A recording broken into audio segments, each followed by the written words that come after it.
Assalamualaikum warahmatullahi wabarakatuh. Selamat berjumpa kembali dengan kami di kanal YouTube 1001 Ide. Pada video ini, kita akan membahas mata pelajaran Bahasa Indonesia kelas 6 sekolah dasar atau kelas 6 Madrasah Ibtidaiyah. Halaman 71 sampai dengan halaman 75 Kurikulum Merdeka. Halaman ini termasuk ke dalam bab yang ketiga, yaitu Taman Nasional dan Situs Warisan Dunia, pembahasan lengkap pada semester yang pertama. Sebelum lanjut pada video pembahasan, kami mengucapkan terima kasih atas dukungannya terhadap perkembangan channel ini, yaitu dengan menekan tombol subscribe dan tak lupa untuk aktifkan tombol notifikasinya untuk mendapatkan informasi terbaru dari channel ini. Perhatikan pada halaman 71 pada bagian bahasa. Kalimat langsung dan tidak langsung. Pada bacaan bertemu orang utan di Taman Nasional Tanjung Puting, terdapat kalimat langsung dan tidak langsung. Jika kalian cermati kembali, adakah perbedaan yang bisa kalian temukan pada kalimat-kalimatnya? Berikut adalah perbedaan antara kalimat langsung dan kalimat tak langsung. Perhatikan pada kolom sebelah kiri dan kolom sebelah kanan. Pada kolom sebelah kiri adalah kalimat langsung, pada kolom sebelah kanan adalah kalimat langsung. Contohnya, kalimat langsung adalah kalimat yang langsung diucapkan oleh pembicara atau pelaku. Sedangkan kalimat tidak langsung adalah kalimat yang tidak langsung diucapkan oleh pembicara atau pelaku. Ciri-cirinya. Untuk kalimat langsung menggunakan tanda petik 2. Selanjutnya, sebelum tanda petik 2 dipisahkan dengan tanda koma. Selanjutnya adalah huruf pertama di awal petikan menggunakan huruf kapital. Ciri-ciri kalimat tidak langsung. Yang pertama, tidak menggunakan kata tanda petik 2. Yang kedua menggunakan kata hubung bahwa, agar, untuk, dan untuk pertanyaan menggunakan kata apakah serta mengenai. Contoh, kalimat langsung. Lani berkata, kunang-kunang di hutan ini cantik sekali. Kemudian kalimat tidak langsungnya, Lani mengatakan bahwa kunang-kunang di hutan ini cantik sekali. Salah satu contoh adalah untuk kalimat tidak langsung pada kalimat ini adalah penggunaan kata bahwa. Contoh yang kedua, kalimat langsung. Apakah kamu sudah lapar? Tanya ibu kepadaku. Kemudian kalimat tidak langsungnya, ibu bertanya, apakah aku sudah lapar? Ini adalah kalimat tidak langsung dari kalimat yang kedua yang berada di sebelah kiri. Latihan, perhatikan pada halaman 72. Di catatan perjalanan dengan kelotok terdapat beberapa kalimat langsung dan tidak langsung. Bekerjalah dengan teman sebangkumu. Carilah kalimat langsung dan tidak langsung dalam teks tersebut dan ubahlah jenis kalimatnya tanpa mengubah maknanya. Nomor yang pertama, kalimat langsungnya adalah adikku yang berusia 6 tahun berseru. Asyik sekali menjelajahi hutan. Kalimat tak langsungnya adalah adikku yang berusia 6 tahun menyerukan bahwa menjelajahi hutan itu asyik sekali.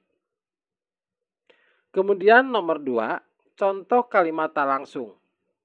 Pemandu kami mengatakan bahwa penduduk di sekitar Taman Nasional sangat menghormati Profesor Birut dan memanggilnya Ibu. Kalimat langsung dari kalimat kedua ini adalah penduduk di sekitar Taman Nasional sangat menghormati Profesor Birute dan memanggilnya Ibu, kata pemandu kami.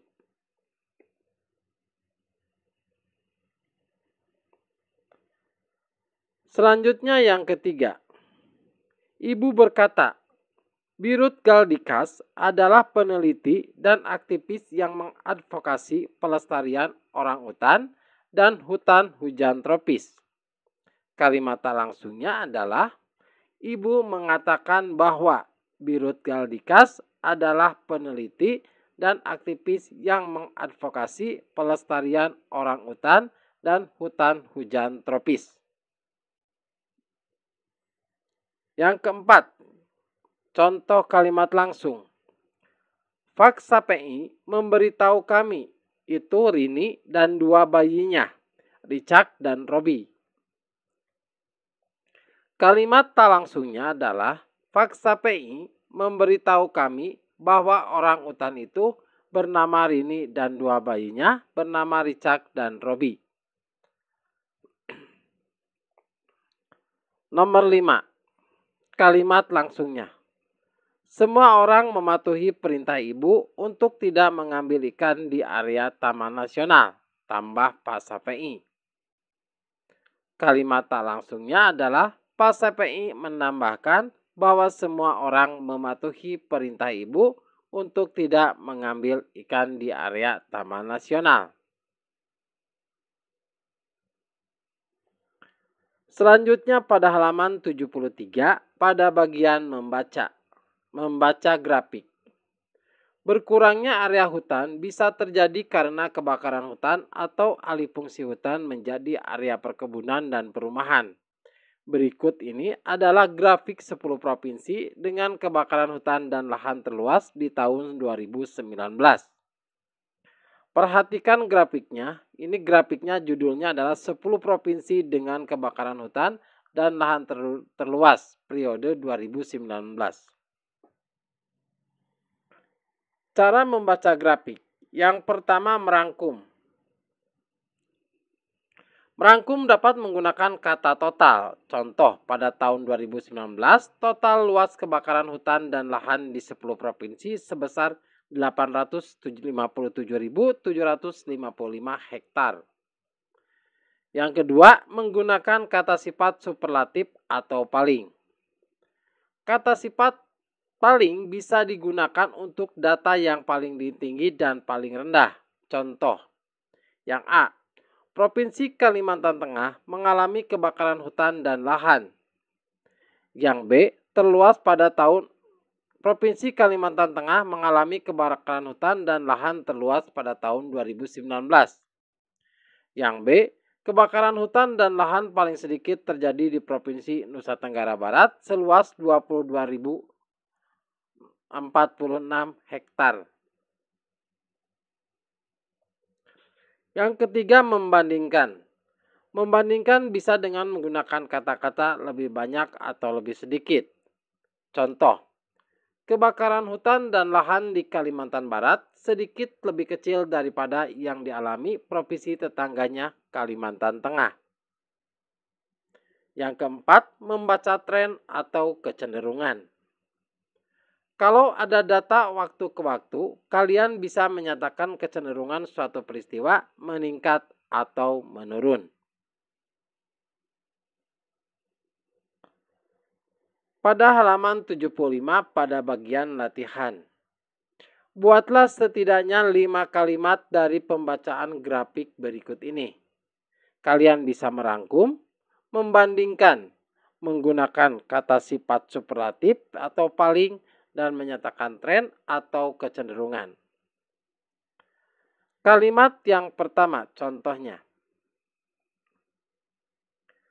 Pada tahun 2015, angka kunjungan wisatawan di Labuan Bajo adalah sebesar 27.325. Ini menyatakan merangkum. Berarti bahwa tahun 2015 kunjungan wisata adalah 27.325.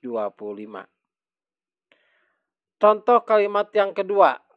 Dari tahun 2015 sampai tahun 2018 jumlah kunjungan wisatawan di Pelabuhan Bajo paling sedikit pada tahun 2017 sebesar 18.632. Berarti untuk yang nomor 2 ini menggunakan kata sifat superlatif yaitu paling. Di sini ada kata paling sedikit. Yang ketiga, kunjungan wisatawan di Labuan Bajo meningkat drastis pada tahun 2018 menjadi sebesar 67.592. Ini menyatakan tren atau kecenderungan meningkat drastis.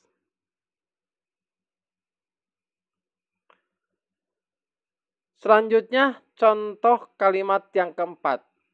Peningkatan kunjungan wisatawan di Labuan Bajo dari tahun 2017 ke tahun 2018 lebih dari 300%. Ini berarti membandingkan terjadi peningkatan. Selanjutnya contoh kalimat yang kelima. Rata-rata kunjungan wisatawan di Labuan Bajo dalam 4 tahun terakhir adalah 35.000 orang. Ini berarti merangkum.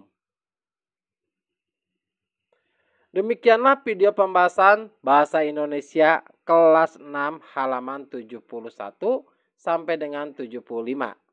Semoga video ini bermanfaat. Assalamualaikum warahmatullahi wabarakatuh.